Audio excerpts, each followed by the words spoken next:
Very warm welcome to our Leaders Exchange series.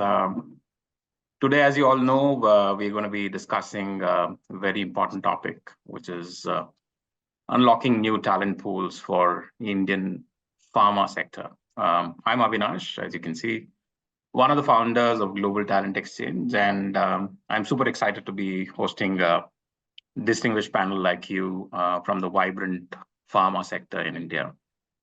We are an exclusive global recruiting platform, mobilizing emerging, you can say, SME niche talent from global tech hubs, global hubs, you can say.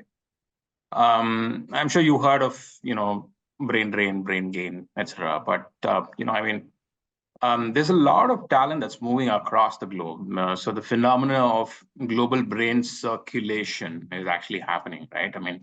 Talent moving from geographies, skill-rich geographies to geographies where there's demand and stuff. So we're tapping into that, talent pool. And we, as a platform, we are enabling that to happen so that, talent is evenly distributed across developed and developing nations. So that's a little bit about us. India, when it comes to pharma, plays a pivotal role in shaping global health outcomes, serving as a reliable source for quality assured, affordable medicines, right? It accounts to 20% of world's generic, 60% of global vaccines, 40% of medicines in the US, 33% of medicines in the EU.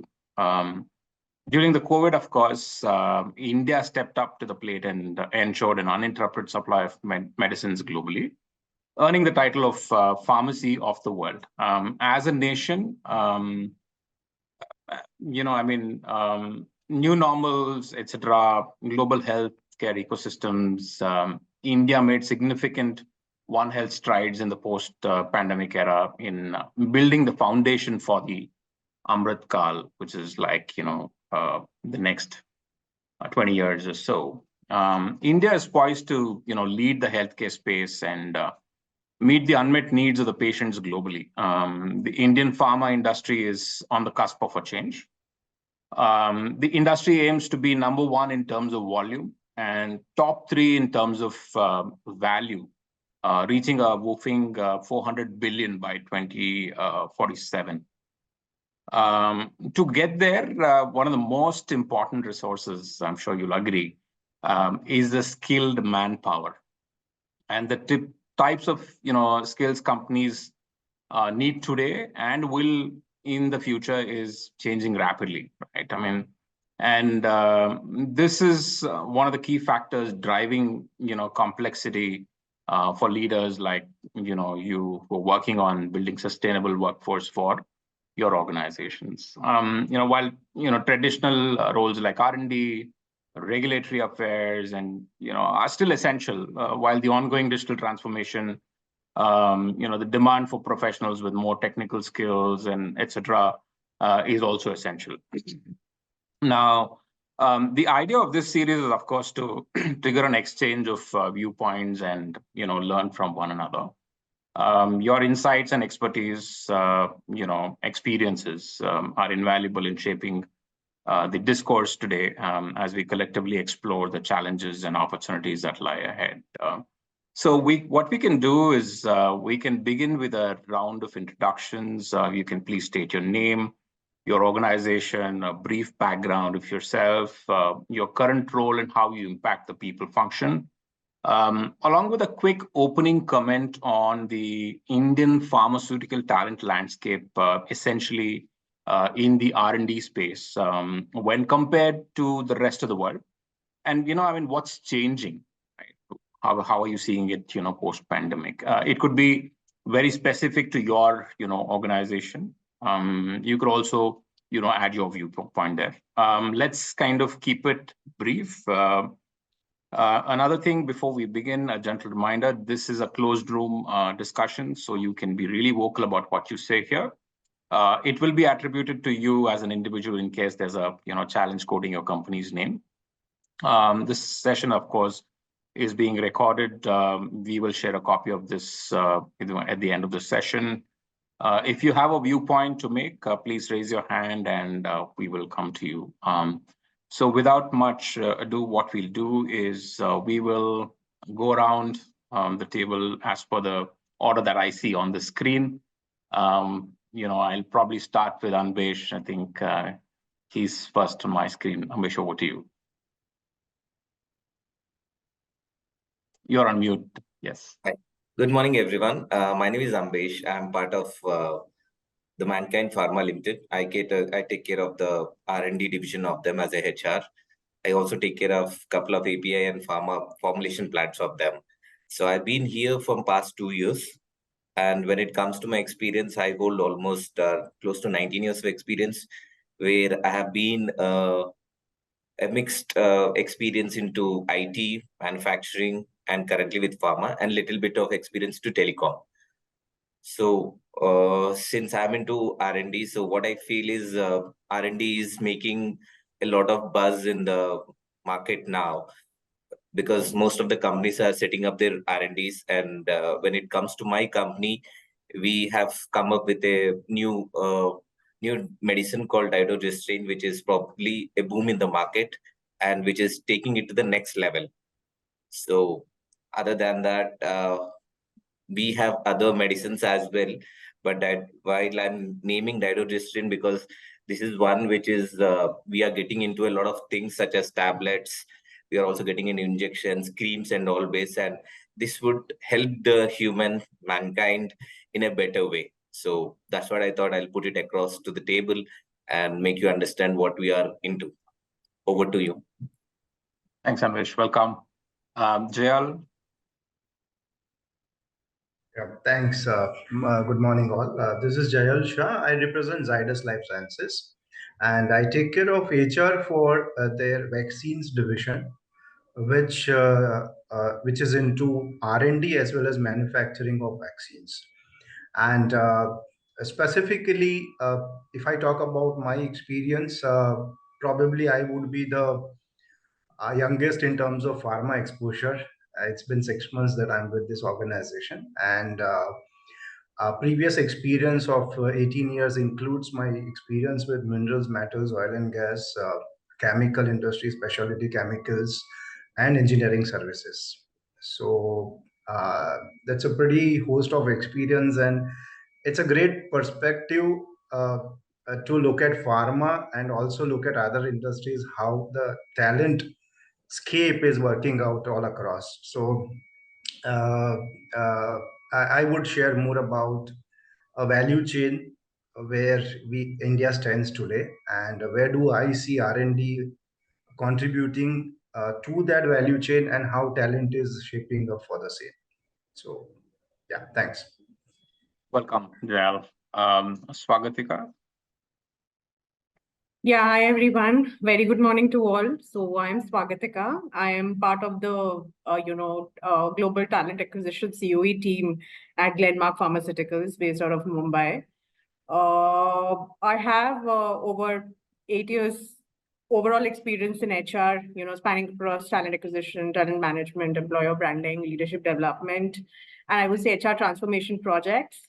Worked across varied industries, starting with IT tech, then engineering, telecom, and with pharma, with Glenmark, it's been close to about almost completing a year now. Very excited to be part of this session. So thanks for the invite, Avinash. On behalf of Global Talent Exchange.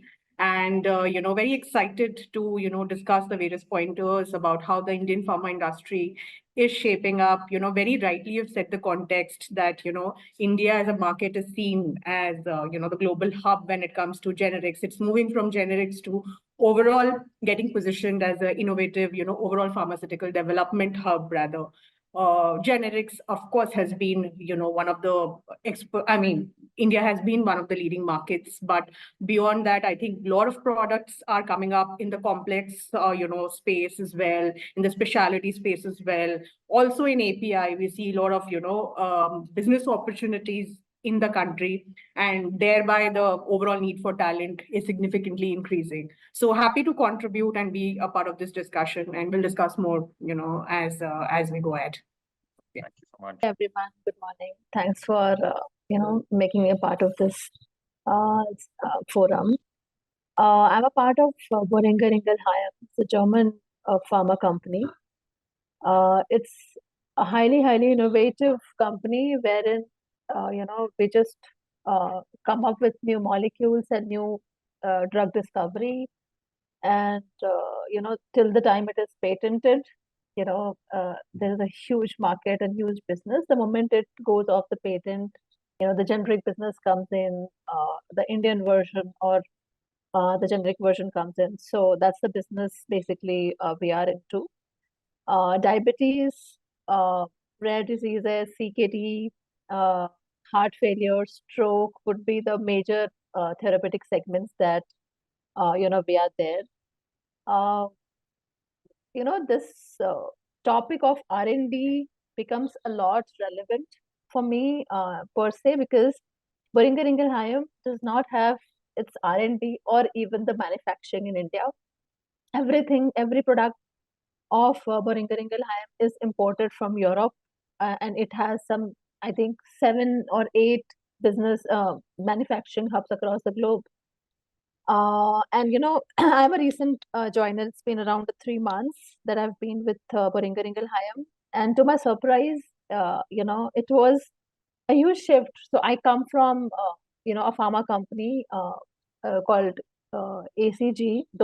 I'm sure they all must be knowing about ACG. It's a global capsule giant, and we used to manufacture capsules and deliver to all the pharma companies.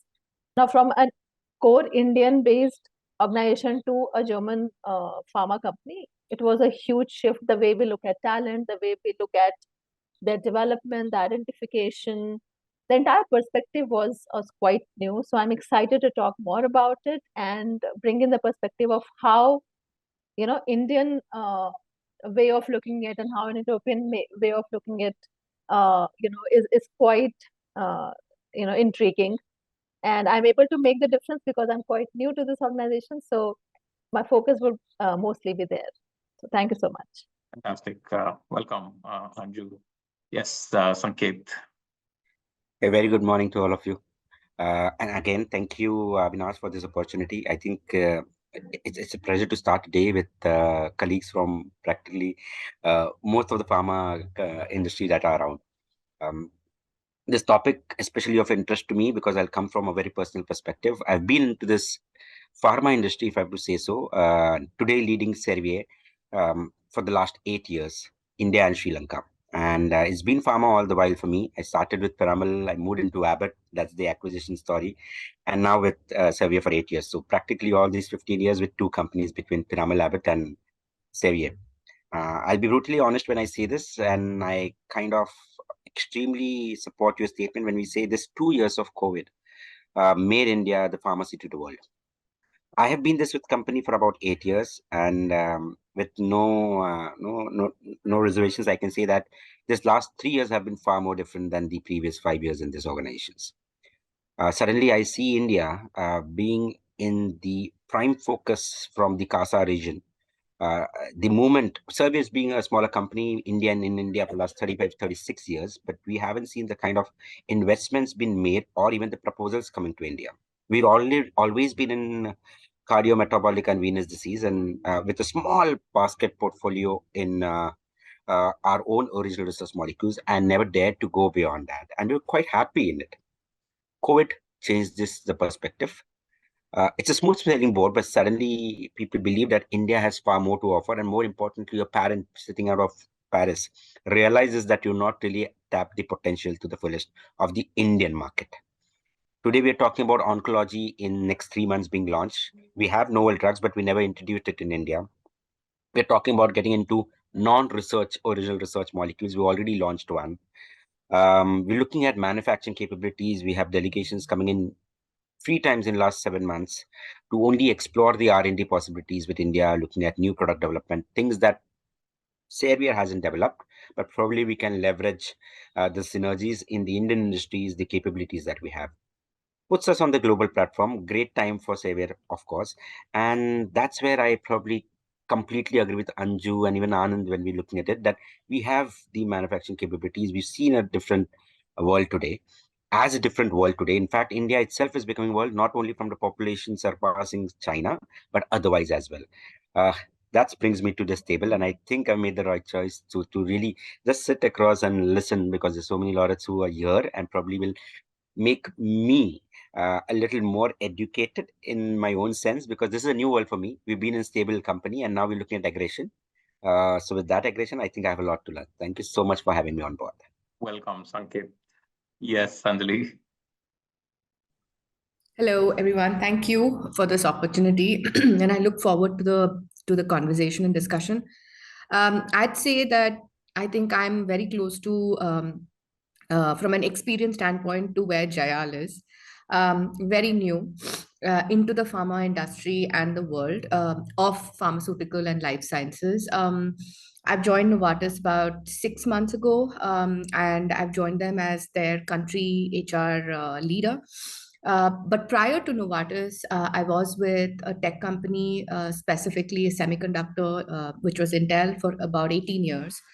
And it's interesting because when I was preparing for this session and reading up stuff, I realized that I think, from a talent standpoint, particularly, and even otherwise, I think we are at a point of confluence between pharma and tech, right? And I think, just picking up from what everybody was talking about, and specifically, Avinash, your point about COVID and post COVID, I think the post COVID era has sort of heralded this merger and confluence to happen, whether we like it or not, right? And I do think the role of tech in pharma is here to stay. It's only going to get more and more, and it's only going to increase. And I think more and more pharma companies will be required to look at different platforms, particularly tech platforms. And I think that definitely has a huge influence on talent and how we view talent, what kind of talent we need, right? So, super excited to deep dive into the session and explore the different angles. Just one little bit of a note on Novartis. Novartis actually has entered a new era, entered their new era. We had a host of acquisitions, mergers, etc., etc. And today we are at a point where we're very razor focused in being, a company that is really focused on innovation in this whole drug development scenario. And I think in terms of therapeutic areas, it's cardiovascular, renal metabolic, immunology, neuroscience, ophthalm, etc.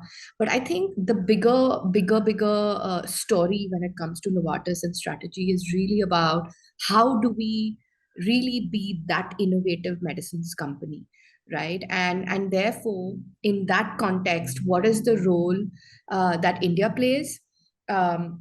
And how do we ensure that from an India ecosystem standpoint, we're able to truly contribute to the vision and the mission of Novartis, right? So that's really, and therefore, if I had to tie it back to the theme of what we're talking about today, there's absolutely no doubt that the talent strategy has to be one which helps us in that direction. So super excited to be here. Thank you so much, and I look forward to the conversation. Welcome, a pleasure, Anjali. So Sanket, I'll come back to you since you spent quite a bit of time in this, industry. Sanket, are you there? I'm there. Okay, great. So if you could,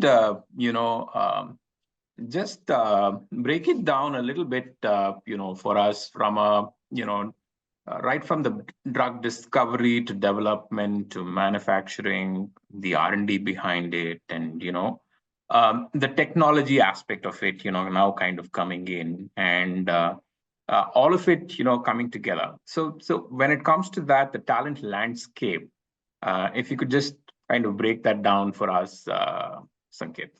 Fair enough. No, I'll try and see if I can keep it very brief.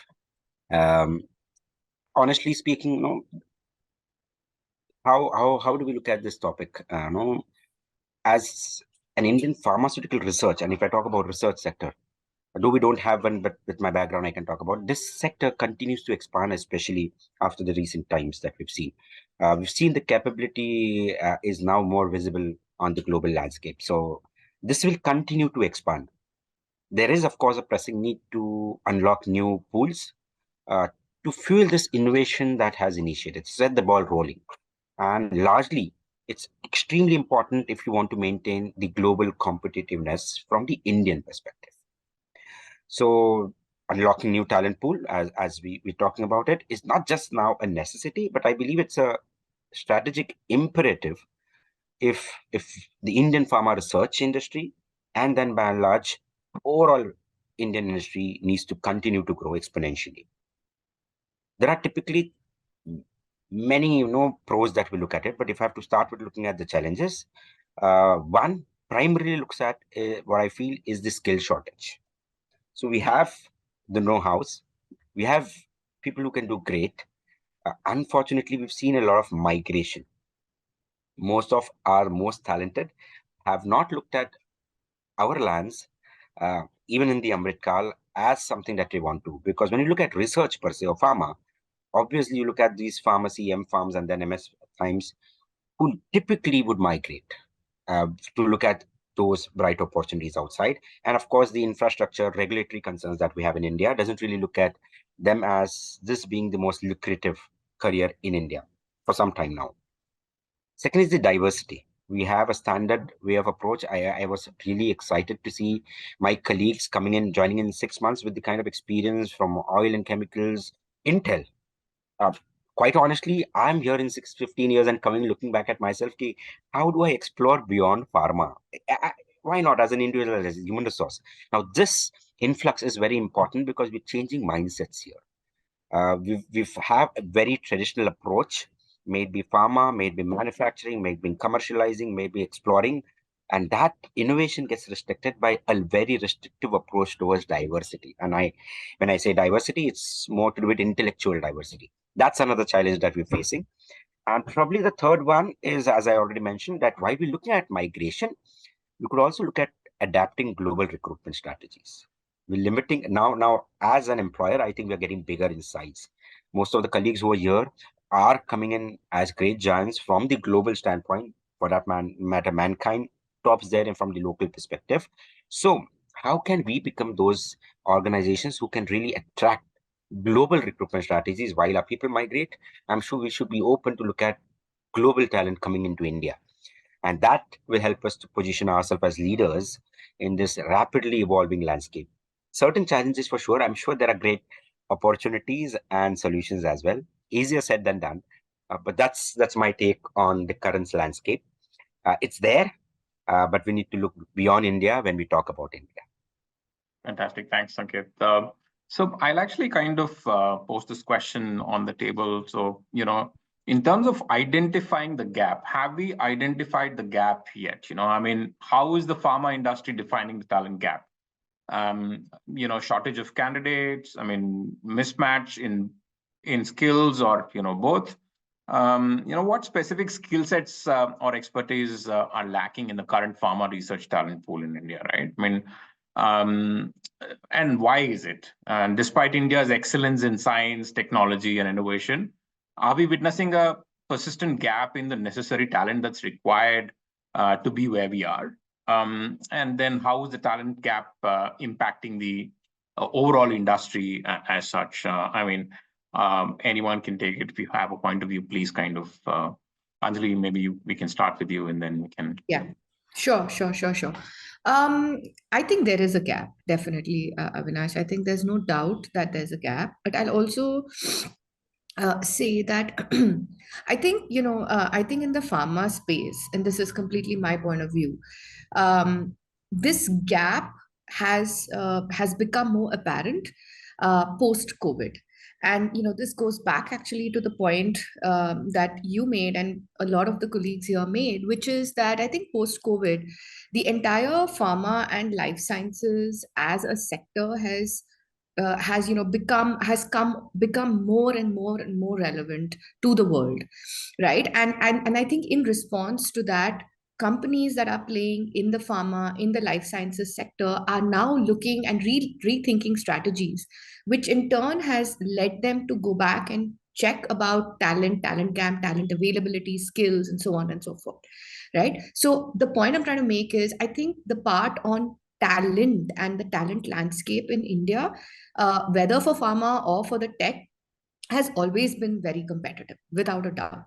But I think as industries are coming up to the, into the front, and there is more and more sort of policy changes expected, which are going to positively impact how pharma grows, this talent gap has become more apparent. So that's one, right? Second, I think in terms of the gap itself, right, I find that in pharma today, it is not just about drug development or drug discovery only, right? I think today in the pharma sector, we see that of course is there, right? That is a very important part and the core of what we do in pharma.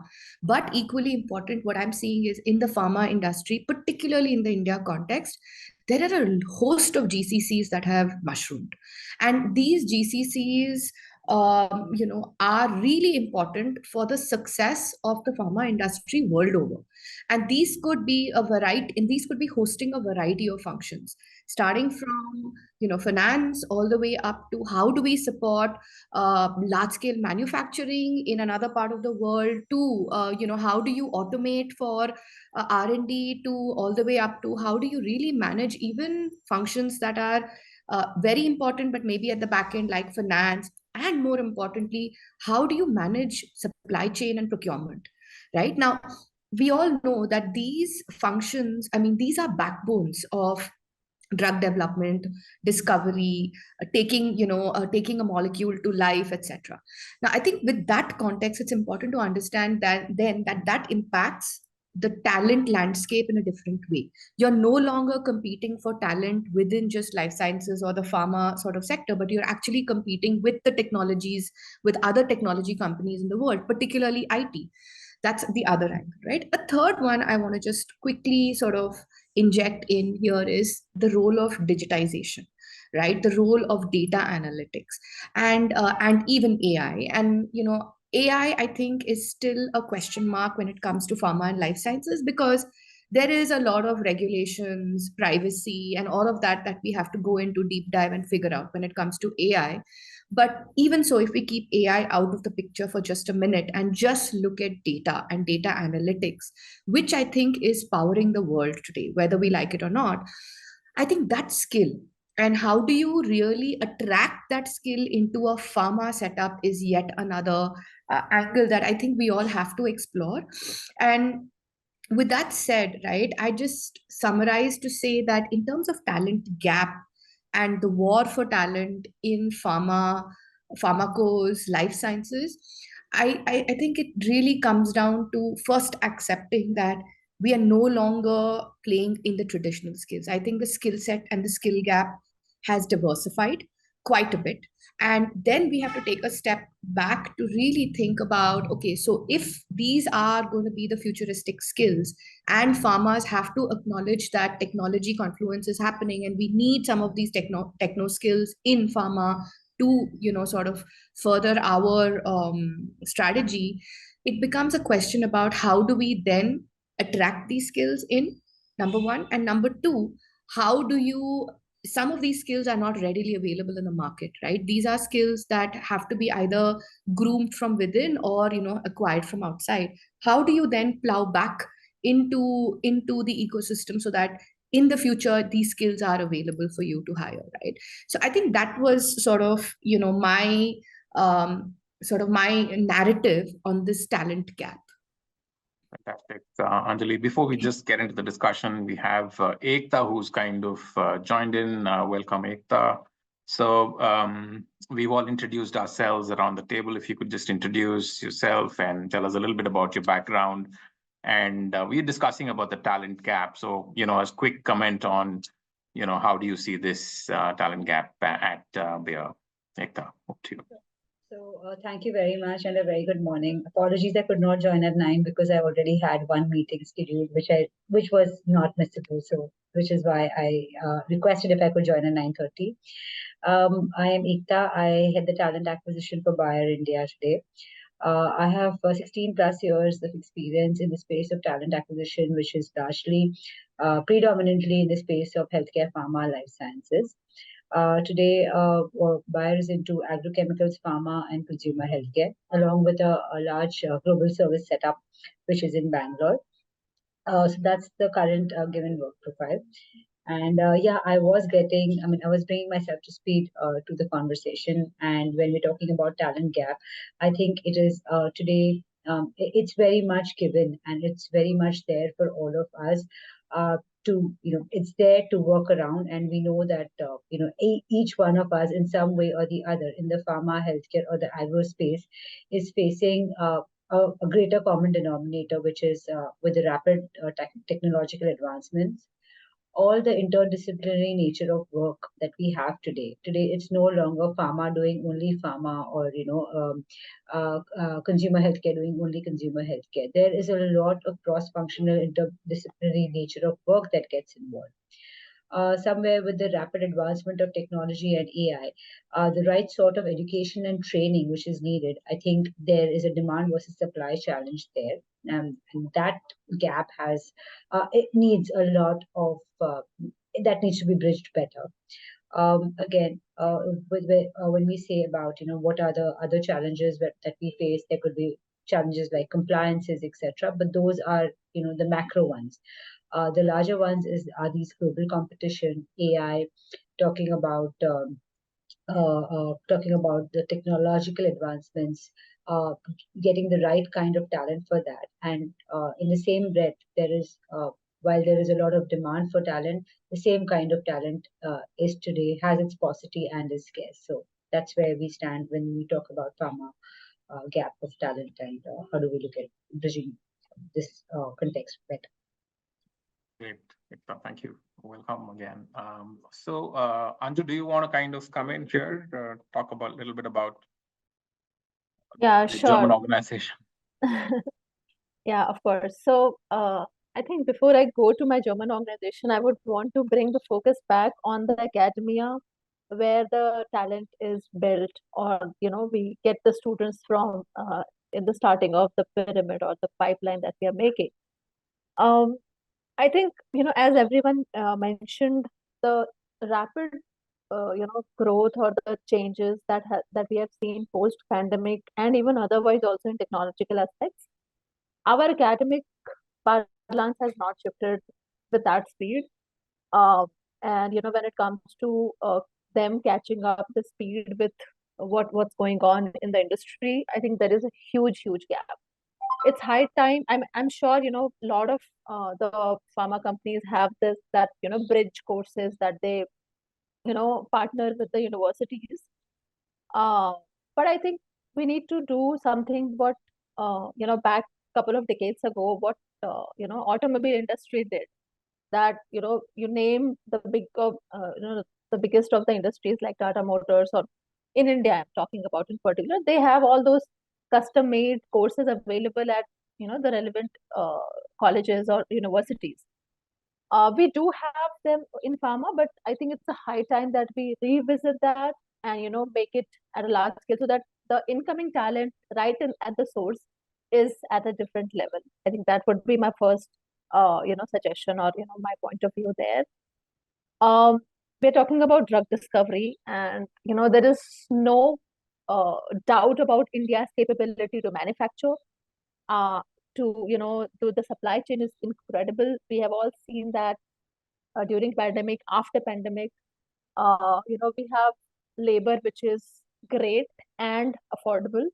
So the globe is coming to us, and we are rocking there. When it comes to new molecules discovery, drug discovery, the problem there is, do we have the patience that is required? Number one. Number two, do we really invest? As coming back to my organization, we spend more than 20-25% only to R&D of the total revenue that we have. that's huge. What are we doing when it comes to, firstly, the investments within the organization, across the academics, across the partners in the industry? What are we doing there? I think that we should really think about it. The infrastructure related avenues are also limited when it comes to new drug discovery. So when it comes to talent gap per se, I would say talent discovery research associates is the biggest one, according to me. And when it comes to bringing talent from abroad and having the diversity of perspectives, having that mix of thought processes, I think that is very, very critical. But again, I think as India, as a nation, we need to relook at, okay, what do we have to offer to them when it comes to the lifestyle, when it comes to the cultural intermixes. I mean, there are a lot of avenues that we still need to explore. And I'm talking from the point of view, after thinking a lot, that why still Boehringer Ingelheim is not considering India as a research hub or even as a manufacturing hub. So I think that there's a lot of work that we need to do as a nation before we, talk about India coming up a big time in terms of drug discovery. Yeah, so that would be my point of view. Excellent, Anju. Thanks on those very relevant, very pertinent, points on education at the bottom of the pyramid, and how can pharma really be the attractive industry for people or students to actually look at this as an industry. Like computer sciences has now become where everyone wants to get into it, or AI now, right? So how can pharma be that attractive, industry as such? Just to add, just to add one more thing. I myself is a biotechnology graduate. Okay, I spent 4 years of my life, in the labs doing, all this, experiments. And during the 4th year, I was like, okay, what am I doing? If I want to make a career, I will have to go either to Europe or to the US. So I had 60 people in my class. 55 of them are either in the US or in the Europe, and the 5% are like me, who ended up in doing MBA and shifting their focus from biotechnology or pharmaceutical for that matter. It's a different story that I ended up in being in the pharma industry, but not as a contributor to R&D. Yeah, so just one point of view. Yes, so true, so true. Yes, so that's one aspect of it, I mean, at the bottom of the pyramid, how do you get the students to, kind of get into the industry, which is where you're building, for the future, right? When you get, at the middle of the pyramid or at the top of the pyramid and across different, functions within the organization, and especially when we're talking about R&D, I mean, R&D is a mindset, right? I mean, it's not like everyone can do it. And organizations will really have to invest time, like Anju mentioned. You need to have the patience to be able to kind of wait on, because in pharma drug development or discovery itself takes a long time, sometimes goes into, 10s and 20s of, years. So in such a scenario, are Indian organizations willing to put in that time and effort, resource behind? Do we have that kind of mindset? Do we have that wherewithal? So probably I'll open it up, Swagatika or Jayal, maybe you can, take this. You can talk about it from a Zydus standpoint. Can I go? Yes. Sure. So I think you are very right in terms of the kind of time it takes from right from drug discovery to development, and then finally making it a commercially viable. And the business that I'm into it, believe me, I was really surprised to see, after having worked with service industry and engineering services, where projects were getting over in 3 months, 6 months. I forget about getting talent. Today we are talking about a person joining in after 90 days and then induction for 6 months and stuff around that. But you rightly said that it all depends on the philosophy of an organization, and what is the kind of value that you are looking at in a longer run. And if I specifically talk, since you've asked about, talk about Zydus Life Sciences. There have been times where I have seen that even if a particular product is not making it to market, uh, our management is very kind of I would say generous in terms of developing it, giving it a shot, in spite of a lot of failures. So currently, we have around 1,400 to 1,500 people, our R&D scientists, and those who are working in drug discovery and development. The amount of investment, the amount of time, and the amount of energy that we are investing, I think the focus is on providing healthcare services. Even in the times of COVID, you would have seen that Zyco D was one, vaccine where it was in India. We were the one to develop, and it was first DNA-based vaccine, which was about to be out. When it came about driving the entire operations, I was surprised that we could put it up in 2 years. But more importantly, when it came to how do we make it commercially available and for other products as well, while it is regulatory, uh, the whole focus is on how do we better the healthcare services across India first and then globally. So, if I talk about, I mean, sorry if I've digressed, but since you touched upon that point, I'm just customizing my response while I have different perspectives when you talk about talent. So yeah, so I would just pause it here, Avinash. Uh, if there is any specific follow-up points on talent, I can share more. Okay, we'll come back to you, Jayesh. Yeah. Swagatika. Yeah, so very quickly, talking about from a Glenmark perspective, we are investing a lot, when it comes to our R&D, and whether it is new drug discovery, whether it is in the innovative, portfolio, innovative medicine space, whether it is, looking at new NBEs, NCs, and improvising our generic formulations, what we have. So I think from an R&D specific standpoint, when we are looking at varied verticals, whether it is analytical, whether it is chemistry, whether it is in vitro, there is, a lot of investments that we are doing into our internal talent, to retain them, to build the capabilities, because, these are people, I mean, these roles require a highly specialized skill set. And, so there's a lot of focus to build the internal capabilities. Once people are into the system, set in the processes, aligned to the business objectives, priorities, processes, I think, we, Glenmark as a company, are investing a lot when it comes to building them further, building the capabilities further, investing in internal trainings, investing in a lot of, I would say, enrichment opportunities. So that is what we are doing. At the same time, there is, of course, a lot of gap, I would say, when it comes to getting the right kind of entry to mid-level talent. See, the entire talent gap, and I will just go back a bit, about the talent shortage part. Post-COVID, of course, the pace at which the industry has grown, the skill set or the internal capabilities, or the talent pool available within India has not grown, has not matched up to that pace.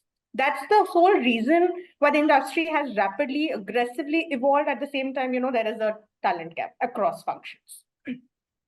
I was just going through a report, released by the Department of, Pharmaceuticals, by the Ministry of the government. And this report showed that the job readiness levels, in India today for the pharma industry is around 44%. So which has been very, very stagnant, if you see, in the last 3-year period or the 5-year period. Year-on-year growth, I think it is growing, but not at the pace which we require, it to grow. So from that perspective, identifying, I think a lot of organizations are adopting, industry collaborations with institutes. I have read, a lot of, companies are doing that, and they are focusing more on on-the-job training and, getting the talent, investing in them, building them further and readying for, your own organization and the, strategy that you have. So also another important part is, retaining the right talent. When it comes to the mid-level, once you develop, people to go to adopt to, maybe take up mid-level roles, critical roles, I would say. Retention of talent is another important challenge and, pointer that we really need to ponder, upon, because I feel like, it has come up on the table already. We are not only competing within industry, but this is cross industries. We're competing with tech giants, we're competing with e-commerce, we're competing with unicorns of the world, competing with startups. People find more lucrative opportunities in these companies, whether it comes to, the comp and ben, or, whether it comes to the overall benefits. So, pharma specific graduates, whether it is an M-Pharma or a PhD or a typical B-Pharm or a diploma, they don't want to be restricted to the pharma industry as such, because they are definitely finding more lucrative opportunities outside. And of course, there is a, buy-in, of diverse talent across. So from that perspective, retention of the talent becomes another important aspect, which, Glenmark as an organization is also focusing. I'm sure all the organizations are trying to do that. When it comes to, maybe leadership talent, at the same time, these are people who are tried and tested within the system, have been with the organization for long. But at the same time, I feel, the quality of Indian talent at the leadership level, there's a lot of, global pull from global companies across, whether based in US, EU, or, the emerging markets, having those kind of experience behind them, those kind of expertise behind them, and done it all. So even, holding on to the leadership talent becomes, another important key, across the value chain. So that is where I feel, not only R&D, but with, business models revamping continuously, whether it is supply chain, whether you look at, product and channel mixes, whether you look at, maybe newer technology, digitization, cloud, AI, and, cybersecurity and all of that. So, it's really important to, get, there's of course a talent shortage, but at the same time, it's really important to discover newer ways of identifying talent, maybe look at cross industries, at the same time build internal capabilities, and it's important to retain them in the, within, your ecosystem. So, I think Glenmark, from that perspective, we have divided it, how we look at talent from, all, different experience ranges across functions. And we are trying to, build our initiatives, around all of these. Very well put, Swagatika. Especially, the across levels, the way you guys are, kind of going about it. And then, in terms of talent attraction itself, right? So there are two aspects to employer brand right now. When talking about 1A from an organization standpoint, 2 from the industry itself, right? Is this industry good for, let's say, a techie who wants to, kind of come and do some work? Is it giving him that, hey, this is a great place for me to kind of go and, be? So 2 aspects there, where industry brand and then, the employer brand as such. And are organizations doing enough to build both employer brand and, as an industry, are we doing enough to, kind of say that, hey, this is a great industry for you guys to be in? And again, like Swagatika mentioned, there is competition from global organizations, which is kind of taking away a lot of our great talent into those different geographies and stuff. So anyone wants to kind of come in here, I think we'll probably bring in Ambesh and Anand for a minute here, and then we'll kind of go around the table, discussing about the employer brand and how important it is for us to kind of look at, building that to be able to bring that talent on board. Anbesh, and then Anand, your points.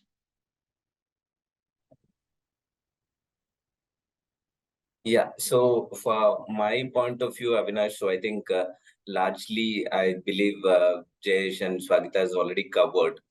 But from the perspective, what I understand, getting R&D is been a attractive destination to be part of the Indian pharma, because the country has a very vast pool of scientific talent, and also it has got a strong system of higher education. And why there is a lot of focus on India pharma is we operate here with low operating costs, and we also follow all the regulatory compliances, and it's a regulatory environment what we have, and we also get a good support from the government with their policies, and that makes this destination to be chosen for working out with the pharma, because for drug development, clinical trials, and commercial manufacturing. So now the government has also come up and allocating specific locations for building up the pharma companies, such as if you see Hyderabad, we have a place called Shamirpet where you get to see a lot of pharma companies there, and government also is supporting a lot. And at the same time, if we have to look at overall perspective, then Ahmedabad is one of the biggest pharma hub. And now when we talk about my organization as a Mankind, so we have the R&D divisions based out of Manesar, but that's where we get a lot of scientists and all. We recruit them on a ongoing basis based on the business exigencies. So sometimes we recruit for new drug development, some for clinical trials, some for formulation development. So at the end of the day, R&D plays a vital role, because this is the place where the scientists work through on different molecules. They understand what exactly it is matching from, and they put that in place, and based on the detailing done through exhibit batches and all, they convert it to the plant. So in that way, I think R&D is really playing a major role in terms of identifying the things, identifying the diseases, and trying to come up with a solution for it. And again, pharma has got a is into the limelight now, because since the past 2 years, COVID has just taken us through. So that was the time where our India has come up with the vaccines like Covaxin, Covishield, and all. And we were something like a lifesaver to the entire India. At the same time, we were also able to give the medicines exported to different countries, and we could save a lot of lives of the people. So in that way, I think there's a lot to go in terms of the pharma, and R&D is also, most of the companies are setting up their R&Ds in a bigger way. So if I have to name a few, what I just striking in my mind, Dr. Reddy's has a bigger R&D, Alembic Pharmaceuticals, Biocon, Cipla, Suven Life Sciences. These are known to be the top pharma companies who have a larger setup of R&D. And every now and then we get to see that there are a lot of R&Ds also emerging up, coming up in a very fast pace. So the only challenge what we get through is attracting and retaining the talent, because see, while we look at the R&D people, most of the people we prefer to get masters and PhDs. So on a daily basis, that is somewhere getting very difficult to get the people on board in the perspective, because most of the companies, they also look the brand and image of the company before they take any call. But saying that, again, see, every company has a different mindset. So since I have the other companies also with me, people also with me. So we should, what my company does as a personal stand, what I have to say, we do a lot of advertising in terms of the company. We leverage a lot of things. We come up with new thought process on a daily basis. So I think keeping in mind the time sense also, I think that's what I had to say about it. But anyways, I think R&D is going to be the backbone of the industry of pharma. So in that perspective, it has a growth perspective in a much bigger way compared to what you say about the plant or the corporate office where we have employees working there. So this is about the perspective what I had in my mind. So over to the table again for any people to just give their ideas. Sure. Thanks, Ambesh. Two important points that come out here is the policy environment, and the infrastructure is all there, and the research work that's happening in India is something that is worthwhile or interesting for people to come and look at opportunities here. So those are the two key pointing, statistic that I was also kind of reading about this industry is the lopsided diversity, right? I mean, I see when we do the diversity thing, there's a lot of women, that's another thing. So yeah, we'll come back to the, talent attraction piece of it. Anjali, from a strategy standpoint, I mean, has it changed, within Novartis in terms of the way you are looking at attracting talent now versus what it was a few years back, right? You've been in other technology organizations where talent attraction plays a very, very vital role in terms of building that pipeline. And so how is it different here now? I mean, what is it that you're trying to do going further, or building the future skills, building for the future skills, Anjali? Yeah, no, I think it's a great segue, Avinash, and just wanted to highlight one point on the DEI, which is a diversity piece, and then I'll come back to the talent attraction strategies. I think, I think the diversity piece, when it comes to the talent landscape, I think has now become a non-negotiable, right? In fact, I would say that I think having a stated DEI philosophy and a set of strategies and visible work to back it up is itself a huge talent attraction lever today. Because I think it gives us inroads into talent that has been untapped for a variety of reasons, and that has been unexplored as well, right? So I just want to sort of park that there.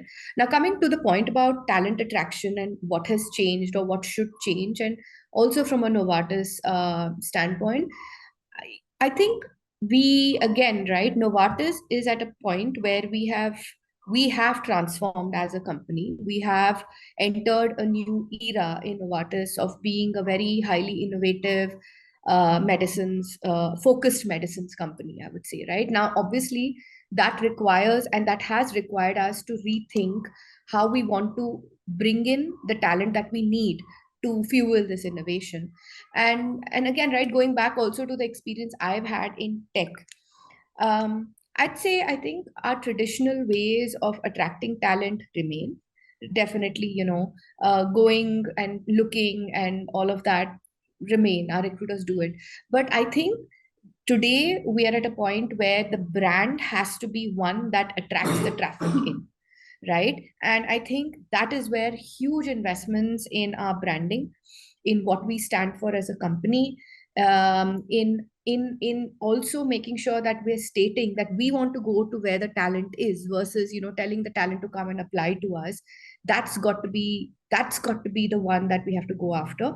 And I wouldn't just say this for Novartis. I think I mean this even for a lot of the companies that are setting up shop in India, whether it's a GCC stand up or whether it's just further strengthening your drug development and discovery, etc. I think talent attraction strategies has to have a lens that is more candidate focused than company focused, right? So what that really means is your company needs to be able to go to where the talent is, and that simply means you need to know what kind of talent you need, what is the DNA of that talent, what's going to work to bring that talent into your company. Now, in addition, how do you also create very sustainable levers to keep driving traffic into your company, right? And that could mean having a very, very strong employee referral program.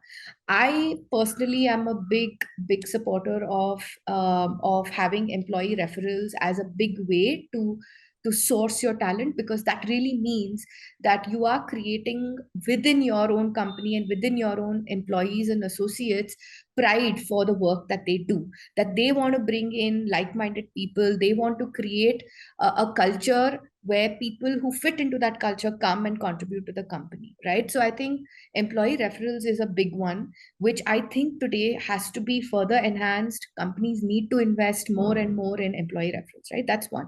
Second, I also want to just touch upon, and we've been talking a lot about external talent, bringing in external talent into a company, but let's just take a minute to stop stop and also talk about internal mobility, right? And I think it's a very important part of one's talent strategy, because I think what that does is you're sort of killing two birds with one stone, in the sense that you're helping your employees and associates grow, diversify their skills, and two, you're also sort of plugging talent gaps where sometimes externally you might not find the talent, maybe because it's a little bit more, it may be a role that requires you to be more culturally sort of adept to do, versus bringing somebody externally in. And this is not to say that external talent cannot adapt to a culture of a company. This is more to say that if the need of the hour is, we just need somebody with a diverse set of skills, we find that internally, and that person knows how to navigate the internal ecosystem, hire internally by all means, right?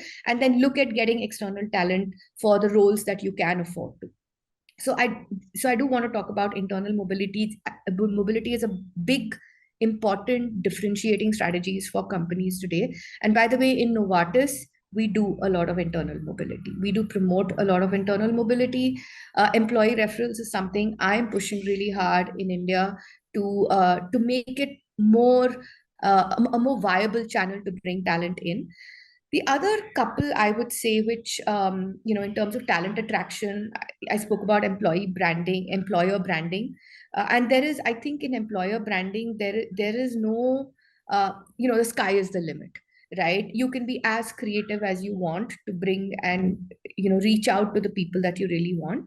One other thing I want to talk about is, and maybe I'm a little newer to the pharma landscape in this regard, but I'll say it, is what I found is in the tech industry, I saw a huge investment when it came to early talent, or what you call as college graduate hiring, right? So much so that the competition was fierce when it came to going to your top schools in India. I'm talking about India, and of course, we'll talk about other countries in a different, at a different time. But in India, the competition was fierce. So tech industries will compete to get talent from your IITs of the world, whether you like it or not, right? So that basically meant that the company had to go out there, had to put itself in front of these top schools, had to invest in, research assignments, get research associates, etc., etc., to get the best slot, because you get the best talent in. Now, in the pharma, I think that the early talent space is something that I think has evolved in some pockets, but hasn't evolved in many other pockets, right? And I think that is where there could be a massive opportunity for companies to go back and rethink their early talent strategy, whether it's about investing in good internships, which you can then convert into your hires, or even if it's about really going after schools with provide you with that diversity of talent that one needs, right? So I did want to highlight the part on early talent as being an important lever in helping you generate and invest in the talent of the future, not just for your company, but for the ecosystem. And equally so, sort of inject fresh blood, fresh thinking into, a more experienced setup. Fantastic, Anjali. Very, very important, points there to be able to build a sustainable channel or sustainable channels for, talent, employee referral, of course, internal talent mobility, and early talent, pipeline that enables. So why don't we take a little bit of time to discuss about specific cases and the kind of impact that any of these have made within your organizations. If you run a program, if you kind of implemented something that's really yielded good results, that can benefit the rest of the organizations here. I'll leave it open to the table. Whoever wants to kind of come in, please feel free to kind of come in and talk a little bit about stuff that you've done and which has impacted the organization. Ekta, I see you. Please. So to begin with, firstly, I would like to build up on what Ambesh had mentioned about how India today is like the go-to place when it comes to R&D. It's not just R&D, but for multiple functionality, because erstwhile India was looked at as just a cost arbitrage, but today there is a talent arbitrage, and I completely believe that India is the future. We could talk about compliances, we could talk about how things are difficult, or how difficult it is to find the right talent for pharma, particularly as an industry. But to what I saw almost 17 years ago when I started into the pharma space with only leadership hiring, to what it is, the delta is definitely, the graph has taken a leap, and it's taken a leap of many many folds. So that's a very big win as pharma as an industry. When we talk about talent attraction today, I think all the strategies that has been all of that was called out by Anjali. I think each of us as talent leads or HR partners or head HRs, we are definitely trying to work on those similar tenets, but of course with different cosmetic ways, or different modalities. Something which I also very strongly propagate as a talent, talent acquisition head, is employee referrals. Yes, when we're talking about what did we do differently, when we're talking about diversity today, I think every organization, the agenda to vanguard is diversity, and as talent acquisition leaders, we are like the gatekeepers. So when every business came up to us saying that, hey, we want diversity, my primary question was that diversity is just not making the numbers count. It also is a convergence of actions. You've got to tell me what is the action and what is a conversion of action that I can anticipate. Not that that's going to be my, that's not going to be my selling pitch to the talent I'm going to look outside. But I need to know, because that is how we would look at positioning ourselves correctly when we talk about employer branding and employee advocacy, right? So if you are looking at diversity, very important, you're going to fuel that individualism of a person coming in, right? So what's that can we do? So firstly, getting the context right of diversity was very important, and then how do we work about getting that better diversity count on board? So what we did was, yes, we had our plan in place about, okay, look, this is the X percentage of diversity that we need in a particular project, and how can we look at things differently, especially where we come from. It's a crop science space. Getting women on the field, is is a major challenge to look at. Getting women in production. So our idea was to propagate this as diversity. We will get women in suits coming in and being at our corporate desk, and that's the support functions. We will there is talent abundant in a mass, but what about the grassroots level, where who are the foot soldiers, and where everything, the tongs and the bells happen? So we started working around that, and then we understood that if we get diversity at the field level, what is that we need to do, and how do we need to work? It's like the audience for us is agrarian audience. It's the sons and the daughters of farmers who are into this space and who would want to get into just not the fields what they have seen, but come to a corporate setup. So large, and this has not just happened overnight, right? This has been a work of years and years, and we came in to thrust this better. What we did is we devised programs for diversity hiring, where we had special benefits.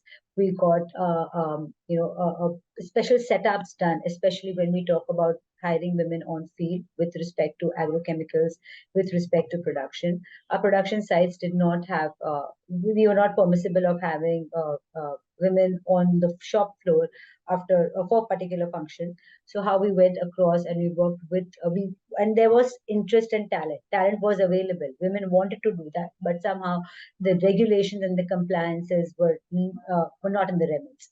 We worked backwards. We worked with the government bodies. We got certain exemptions that yes, these women can be on the floor, but for this, there were certain deviations, there were certain caveats, but that definitely propelled our diversity. I think in the history of Bayer today, we have the first woman, lady production manufacturing unit head across Bayer India, across Bayer Universe.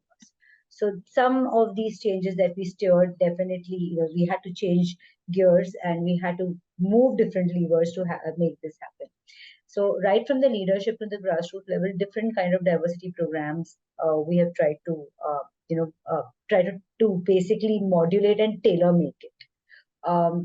Programs like when we were talking about employee referrals, we came out with a separate referral program only for diversity. So whatever referrals that you would, whatever you would do as a referral bonus, if you help us with diversity referrals, there is an X percentage which is much high. We saw that coming in as a problem. After we have the talent on board, the idea was it's not just having the talent. That's what I said, the conversions of actions. The conversions of actions are right now in place. We see the kind of programs that we have set up for our our diversity pool that's coming. And when I'm talking about diversity, it is not just about gender. I'm also talking about in this, talking about PWD. So an entire ecosystem had to be built in when we talk about, how do you look at propelling things differently. And these were some of the measures that we have taken in the last 3 years, coming up with different referral programs, coming up with different schemes for women, and putting up an ecosystem which is more conducive. And especially when I talk about, for us, some of the major wins is having women on the field and on the shop floor. And this happened only because we had very strong support, yes, from the business and the ecosystem, which was enabled by the business and the HR partners in congruency to help this happen. So that's what Bayer has done differently. Fantastic. Nice, interesting point there. In terms of the way you went about bringing in the field, talent on board. So another important aspect of diversity is also about the ethnicity, and especially when we are talking about the nicheness of the talent that is required in the R&D space, right? I mean, a lot of organizations that I'm aware of, essentially in the pharma space, have a lot of expats. So ethnicity, I think, is also another important aspect. We'll come back to that. But yeah, Swagatika or Sanket, do you want to kind of come in, in terms of what you guys have implemented or what's kind of worked for you when it comes to talent attraction from your organization standpoint? Sure. I'll just maybe touch upon the aspects very briefly.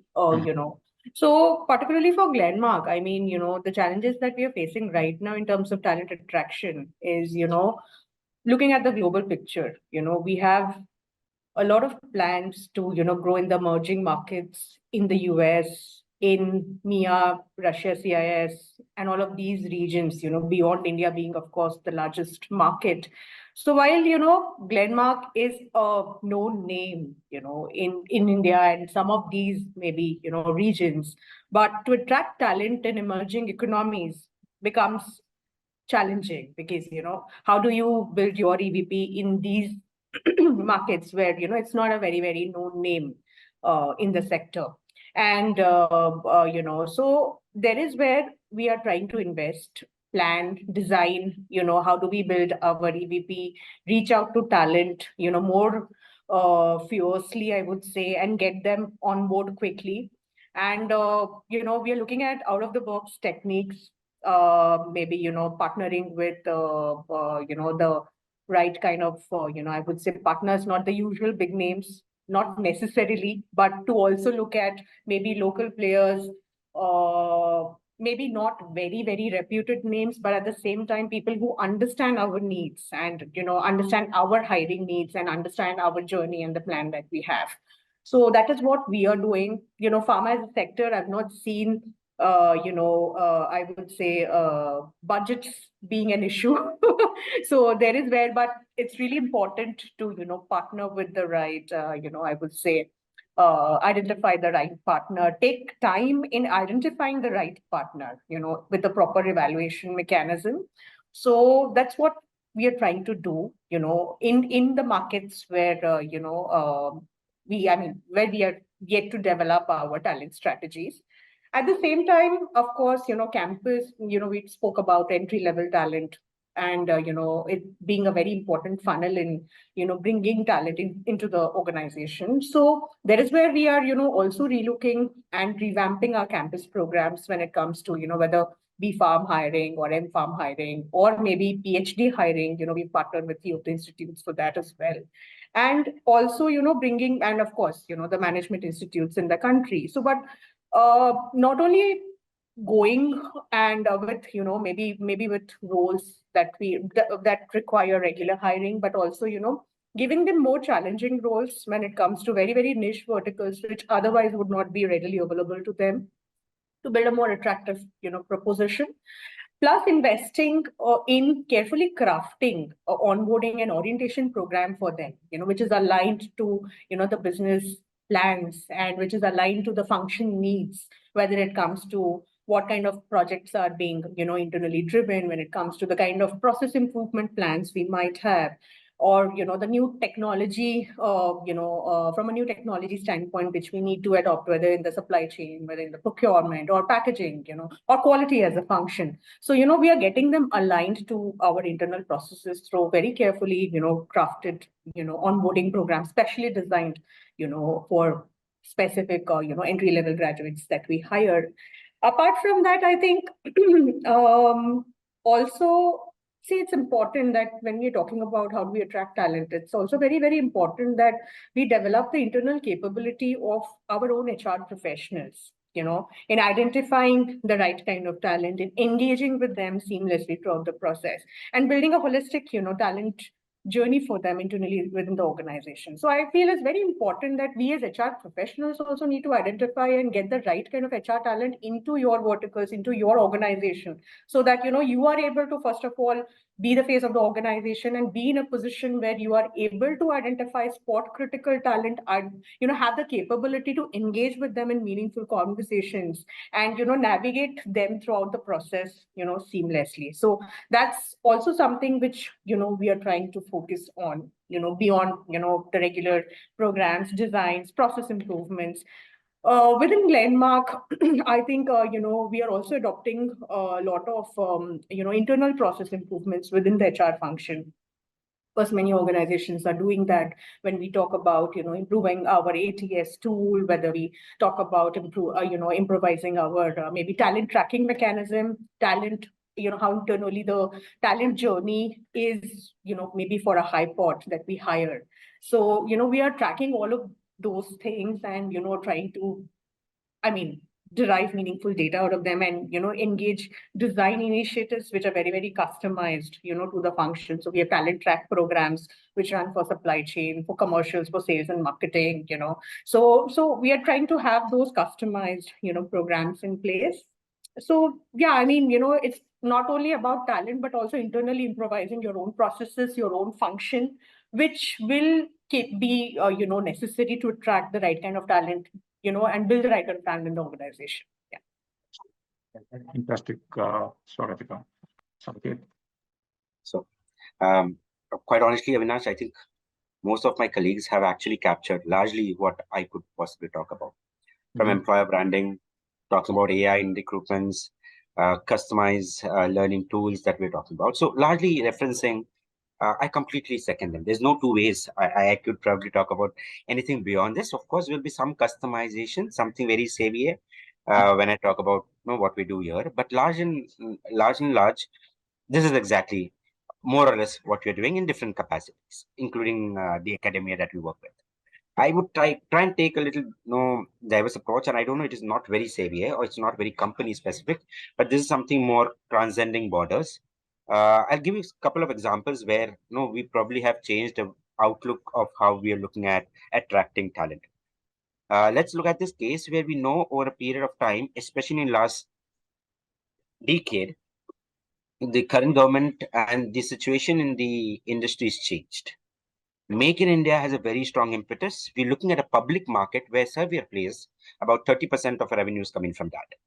So when we look at that pool of 30%, suddenly Make in India, for all that we have, makes about 30%, 40% of our current contracted products in public institutes, giving us those big bulk revenues, come into a big question mark.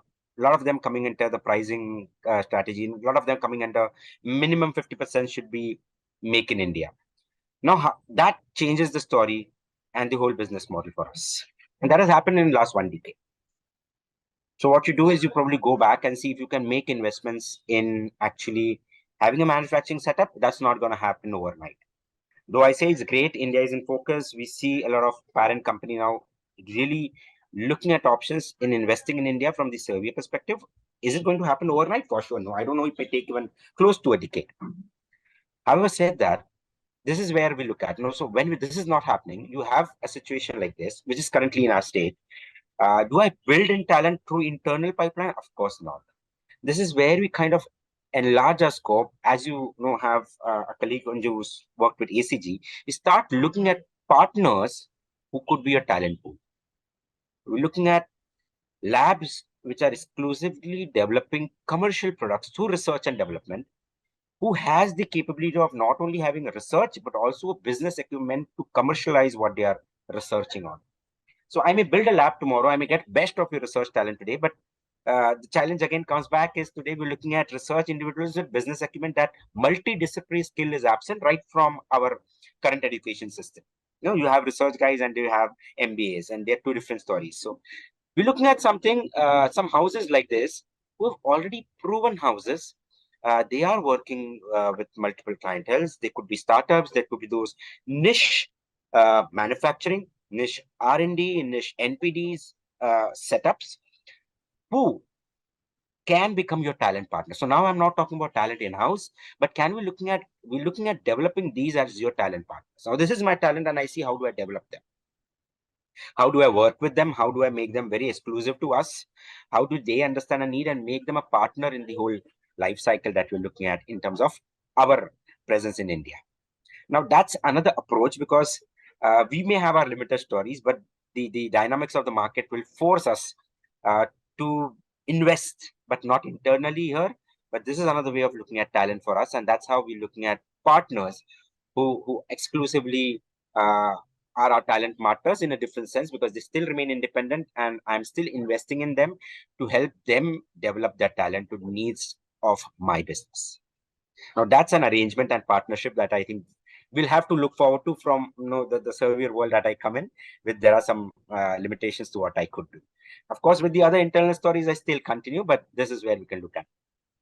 That's one way. And another way, Avinash, I could talk about is, Anju made a very important point, and I was wondering about it at some point, is typically when you're doing this and you graduate, you're looking at where do you want to grow, and you have the US, UK, Canada, Europe of the world. So when we look at them, just to get into this design thinking mode, as a user, as a student, do I look at a particular company and I say, I want to go to UK to join X, or I say I go to UK because there is great scope for the degree that I hold? Largely is the second one. You don't really target a company, but you target that affiliate, you target that country for the infra, for the opportunities that it will. So we have to go beyond the company's paradigms and look at the industry paradigm and say, how do we, as a pharmaceutical brotherhood sisterhood, come together and make India attractive? We have the best talent pool. We talk about it and everybody speaks about it. However, the talent looks at other countries for opportunities. So here we're looking at the regulatory setups that we have. And trust me, in last few years, our regulatory environment is getting better. It was one of the most difficult environment to have clinical trials. Today, we're seeing people investing in clinical trials in India.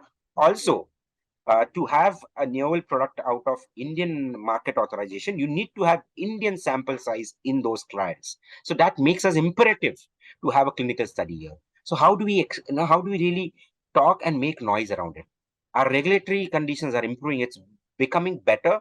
It's becoming easier to have regulatory approvals through. We are an attractive option in terms of registering patients for clinical trials. Indian patients, again, are necessity, at the same time more available from the regulatory perspective. Infrastructure, biosimilars, biotechnology, biosynthesis, nanotechnology, AI, you talk about it, we have it. Probably, I don't have it as Servier, but if I make my industry more attractive, using forums like, today I'm a French organization, so I'm talking about Indo-French Forum, I'm talking about it in those forums. Am I able to get those French talents here? While I talk about it through the OPPIs and the other bodies that we have, can these bodies make enough noise if we have a very collaborative, cohesive approach? Because we really need to make India attractive. I think our students, our talent is retained by us if they stop looking outside, and that won't happen unless we go beyond our boundaries of Servier. I do not have a R&D, I do not have a manufacturing, I do not have an ICMR which talks about research. But if I'm able to project the India story beyond boundaries of the company, I think we will and we are able to attract talent. So I am looking beyond branding Servier, which we are doing. Of course, we will have to do. That's my bread and butter. That's what I get paid for. But I then go beyond. I'm talking in leaders exchange series because I get to meet these fine gentlemen around. I get to meet you. I look at these forums where we say, you know what, India today is a very attractive market. We have everything that is required for you to stay back. Potentially, we are going to be as well played employers as any foreign industries can provide you. Now, that's another way of talent attraction. I think if we make that story very sellable across the bigger platforms, academia, press, networking forums, I think that's what probably is another way of looking at attracting talent. And having great talent partners who can be an industry in itself, like an R&D industry. I don't have to have an R&D, but that's an R&D. ACG does a great job. Let me promote it. Second is India in itself. We will be a bigger story than the BIs, the Glaxos, the Serviers of the world, because India will be more attractive than a company in itself. That's my take. Fantastic. So true, Sanket. But sadly, as per the global talent competitive index, I think India slipped down in terms of its attractiveness. Yeah, and when it comes to pharma, I don't know where it kind of really stands. As a technology, nation, I think we're still right up there. But I think from a pharma, we still long way to do. But really very well put, buy, borrow, buy, build, or borrow, which is a good point again. And then, of course, you're talking about the nation branding and the environment within the nation to be able to make it conducive for people to come and set up research and, stuff like that. Very, very important, points there. Let's come back to, again, the post-pandemic, the remote work and, the global talent pools, right? With the potential for remote work, how are, leaders exploring talent pools beyond geographic boundaries, essentially for the, research kind of talent that you're looking at? And what are some of the challenges and opportunities, come within the with recruiting this kind of talent, different regions, different kind of cultures, anything that you guys have kind of done, any case studies I would like to check, maybe Jayal or anyone who wants to kind of take this. Okay. I'll make an attempt. So I'll be very specific and to the point. The challenge with us is really not the talent per se, specifically when we talk about R&D, because we've been into R&D for years together, and there is very less attrition, honestly. Now the challenge for us is that how do we provide them a lateral opportunity, growth opportunities, especially the kind of the time horizon that we have. So one is giving them a vision, giving them a platform to work on larger projects. So for that, we have done a couple of things. One is industry academia.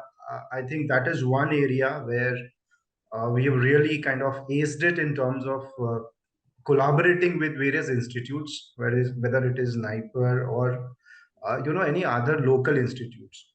That is one. And the pipeline that we have built in such a way that we have broken it into two. One is from a premier institute and second is local institutes. Those who come in from a premier institutes get into an area where there is a niche. It's a niche area where they would also be interested, to make their career. And for local institutes, we are providing them horizontal growth in terms of giving them different exposures.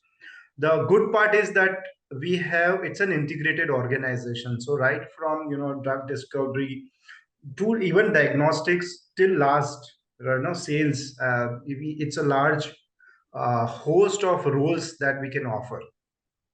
The second part is government. I think we talked about government measures, and unfortunately, what we've seen is that still there is a gap in terms of government coming up and promoting R&D, because if you look at R&D per se within India, if you talk about, say, top 10 companies globally, uh, who are, top 10 in R&D, I'm sure probably Indian company is yet to find its space, right? Nonetheless, what we have also influenced government to have, the fellowship programs, the sponsorship programs, to an extent where the talent which are within India would remain in India. Uh, on the contrary, we have been able to pull Indian students who are actually studying outside abroad come and do their internships with us. And there have been, 3 or 4 cases where we could attract them, as specifically the kind of drug product and discovery and the pipeline that we are working for. So I think these are two perspectives that I would share specifically, for Zydus. And one thing which has worked really well with us is that focusing or creating center of excellences, whether it is biosimilar or biosynthesis or vaccines or whatever we talk about.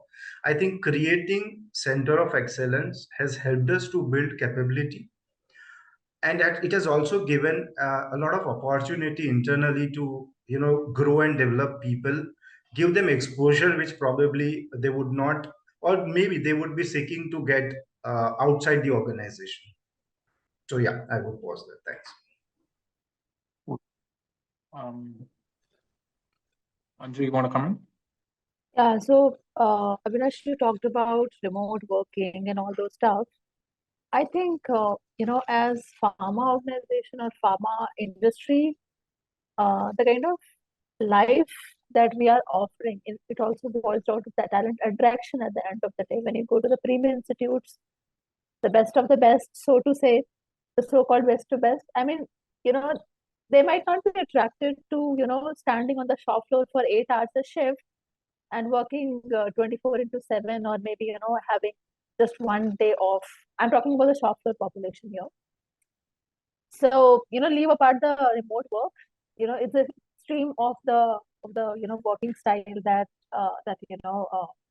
is available. It's a reality today in many of the manufacturing settings.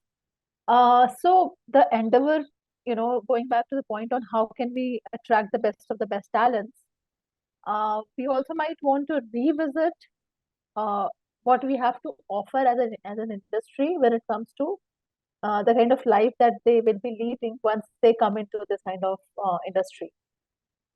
We might not be able to help it because the manufacturing setup would remain there. What additional can we do? So Anjali talked about coming from IT industry, where it's obvious people do IIT, then they do IIM, and then the obvious choice would be the big fives, or say top 5, 6 IT. How can it become also pharma? What is that we have to offer when it comes to that giving that kind of lifestyle? So most of these manufacturing units would be at the remote location, and how do they want to spend their lives there? I think we would so that those realities might not change, but what we have to do to make it compensate for those hardships, what is that they are getting additional, what that they're not getting at in a non manufacturing company. So I think those would be a few things that we would want to revisit, recalibrate, and saying that, okay, yeah, this is what pharmaceutical industry would give you, which is maybe better than IT. So yeah, that would be my 2 bits. That includes remote working as well. Uh, in IT industry, coming to office is a choice. Okay, they can very well go back, sit on their cozy couches and work, but coming to office is a choice. Pharmaceutical, coming to office is not a choice. It's a compulsion. So I'm not talking about the corporate setups in the metros. I'm talking about those pharmaceutical manufacturing sitting in, remotes of Bangalore or, Ahmedabad or Pune, Navi Mumbai, etc. So I think we still need to rediscover where are we, where do we stand as an offering as an industry. So I think that would be my 2 bits. Cool, cool. Yeah, Swagatika or Anjali, you guys want to talk about any specific cases where you kind of looked at remote talent and, for specific niches that you're looking at hiring, got them on board, any specific case? Quickly, because I think we're just running out of time. Yeah, Then so we'll get maybe into the I'll next make last a segment. very, very quick pointer here. So, from my personal experience here at Glenmark. So, see, flexibility, is a very, very, I would say, geography specific, initiative or, design that we are trying to follow internally. So when it comes to, we're trying to, look at it differently for different markets. And when it comes to US as a, market, of course, you need to give all kinds of flexibility for even, the field force to a leadership level, hires in terms of, their modality of operations, whether it is a hybrid setup, whether it is a remote setup, because, getting the right talent here is more important. But at the same time, like Anju, rightly said, for specific roles on the clinical side, on the R&D side, on the manufacturing side, where these requires in-person, these roles require in-person presence when it comes from a day-to-day operations perspective. The concept of flexibility greatly, varies here. So what we are trying to do is we are trying to look at maybe, introducing more flexible benefits, introducing more, leave, I would say, options when it, and also in terms of introducing more, I would say, rewards and recognition mechanisms, making it more robust so that, this part of the workforce is motivated to do their job, which is basically the nature of the job. You can't change that. But for other, functions, when it comes to maybe the enabling functions or the commercial or the supply chain, where you can, where maybe we can look at a more flexible work culture, we are trying to do that. I mean, beyond the regular policies. So we are trying to give that space to our employees to operate the way they want, from where they want, irrespective of the policy that is there, where it's a, complete work from office kind of a culture. So, but we are going beyond the way and beyond our regular, policies to allow that, flexibility to our employees. Yeah. Cool. Sorry. If I could just add, I think, Avinash, to, sort of build on what Swagatika talked about. I think in Novartis, the culture has been one where we have been looking at talent largely agnostic of maybe country boundaries, especially internal talent, right?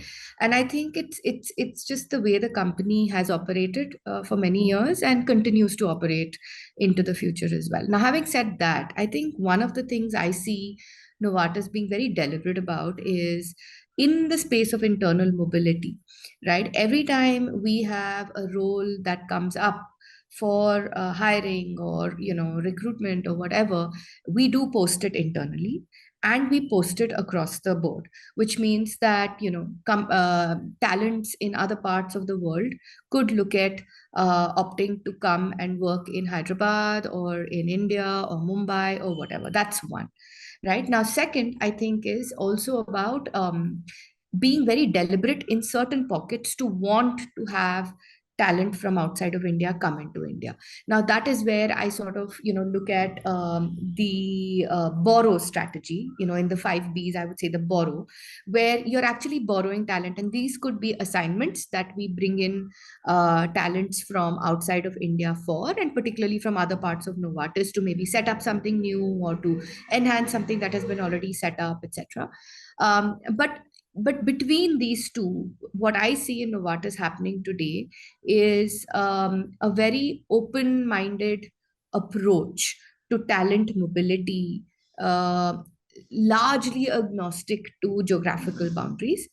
And I will also say that I have been very impressed with the kind of value importance that Hyderabad for Novartis has gained over the years, right? It is a massive setup we have, and it is actually of prime importance. So what you see is there are people wanting to come and spend time in Hyderabad from other parts of the world, and likewise there are talents from within Hyderabad who are being looked upon for roles outside of India in Novartis. One other adder to this entire thing, just to sort of close loop, is on the leadership piece, right? So on the leadership piece within Novartis, we're very deliberate about what we call as OTRs, or organization talent reviews, right? And in that, when we look at our leadership talent, we want to have development plans for each of them, the selected ones. And in that development plan, one of the questions we do ask is, are you mobile? Do you want to move? And if the answer to that is yes, we try and weave that into the development plan for that individual's leadership growth journey. Right now, that automatically then opens up avenues to be, to put them into the talent scout list, so that tomorrow, if there is a role that is different or bigger, or that's going to challenge this person differently, we are sort of facilitating that move. And likewise, internally also within India, if we have roles that we want talent from outside, we have the whole talent scout program where we can look at bringing in talent from outside of outside of India, Novartis. So yeah, so now I think we've kind of seen that across the table, we know that there's a massive gap when it comes to niche talent. We've seen some challenges that are really there in terms of the environment, the availability of talent across various levels. We've also seen some strategies that companies are trying to implement to be able to kind of get the right, people on board at various levels again. But still, we see it's a long way to go, right? Because in this challenging environment, where things are drastically changing over the next 5 years or whatever, as we kind of evolve, from this digital transformation where AI is kind of kicking in, all of that. If I were to ask, as a closing note from each one of you, what would be those 2 golden pills that you would kind of suggest the talent leaders within the pharma industry, so that we can have talent that's ready for the future? So anyone, we can probably start with Ekta and then go around the table. You're on mute, Ekta. Sorry, yeah. So you just mentioned that we have a long way to go. Maybe being very eternally optimistic, I would say we've come a long way, and there is some more to go. I think with the way horizons that are broadening up, and the way as India is progressing, I think this is just the beginning. And as I always say, and I always quote, India is the future. It's all going to be build more than borrow in the near future. We've already started that journey, and I think we are the market today where people want to. This is a market, and this is a talent people want globally. So be it in they're okay. There's flexibility of working from anywhere, any part of the world. As talent leaders, it's very important for us leaders to basically recognize and basically, to me, leaders are the ones who recognize and realize and mobilize that everyday genius in. So as leaders, what we can do is look at the way we look at drawing up our strategies to get this mobility drawn at every different function, every different level, and across the different talent within the organization. So that's how it is. Cool. Ambesh, you want to go next?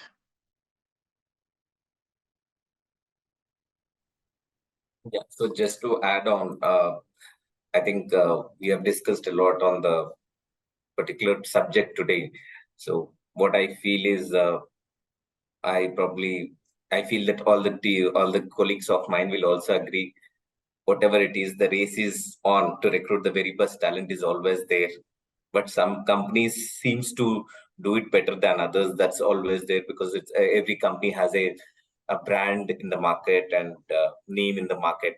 But when I look as a leader, there is no question that talent acquisition is also playing a essential part of the success of our organization. So keeping that mind, it is all the dependency of the person to identify talent acquisition or the recruiter to identify the right high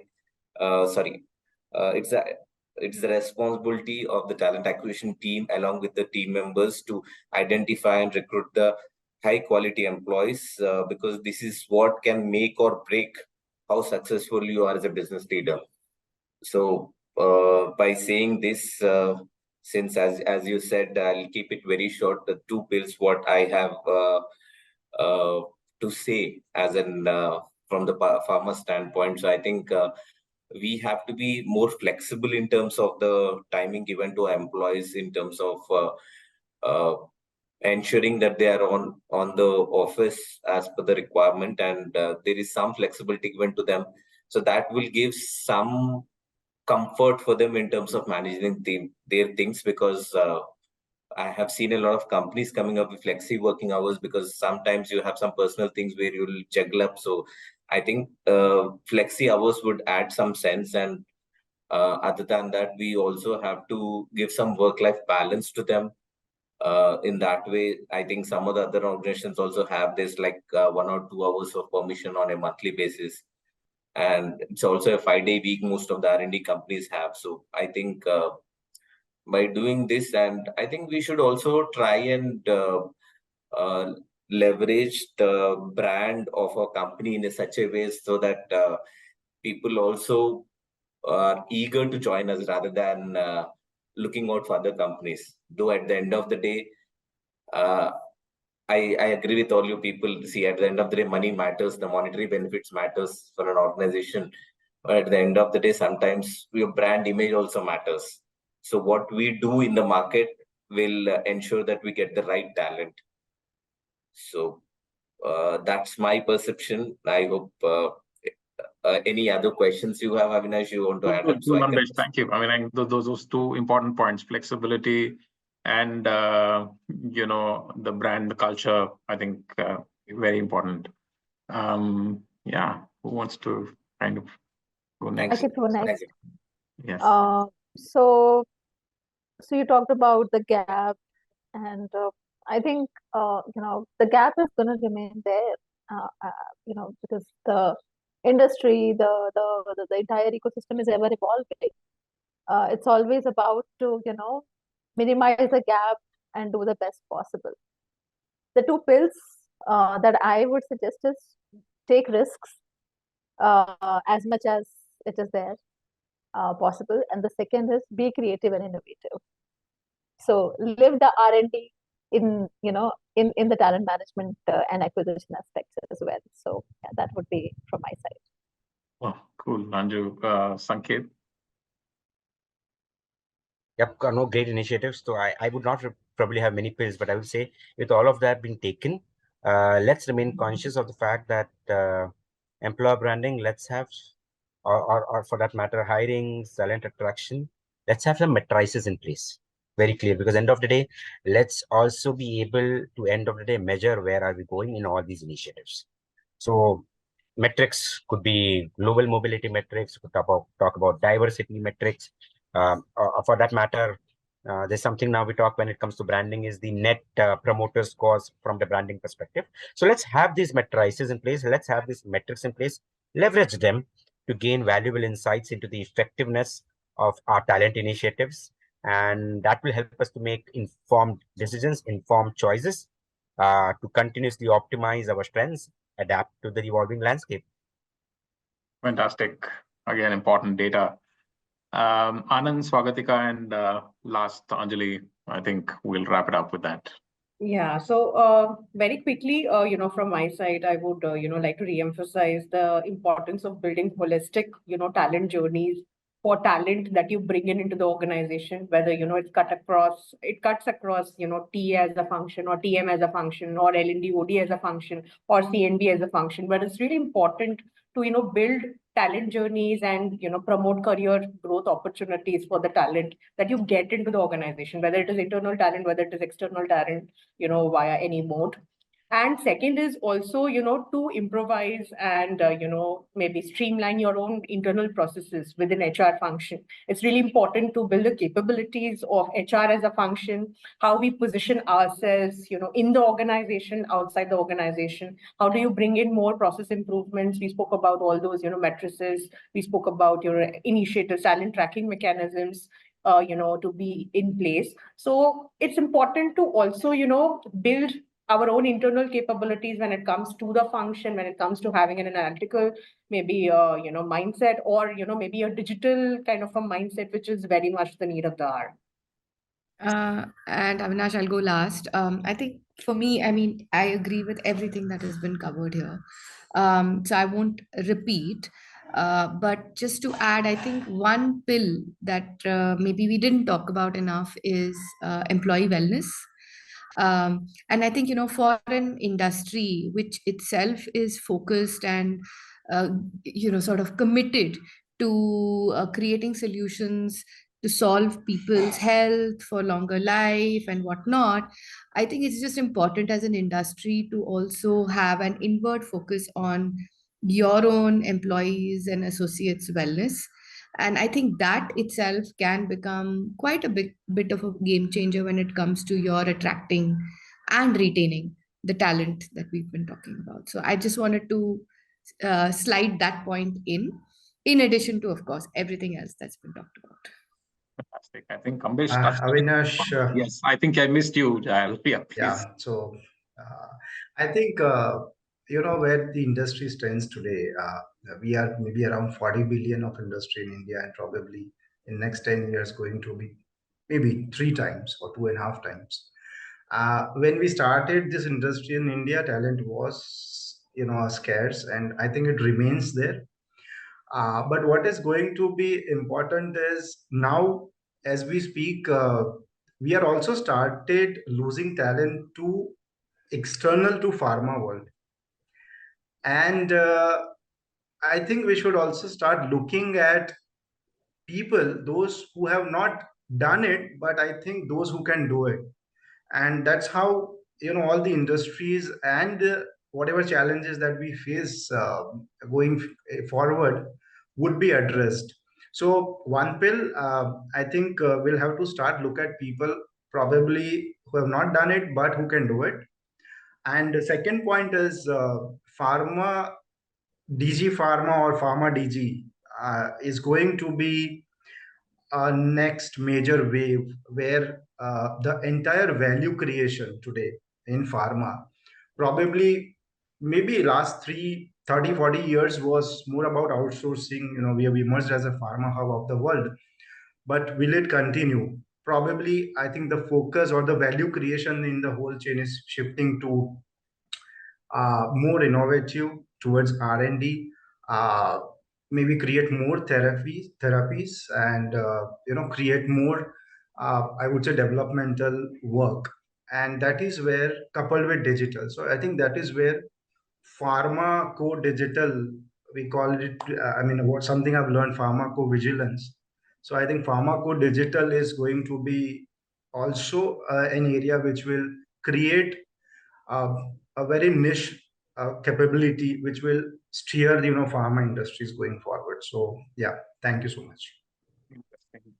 Yes, I think we've run out of time, so I think we can really have a much longer discussion given the amount of wealth of experience that all of you bring on board here, and then the intense discussion that we've had over the last couple of hours. I think all of us learned something or the other from the discussion.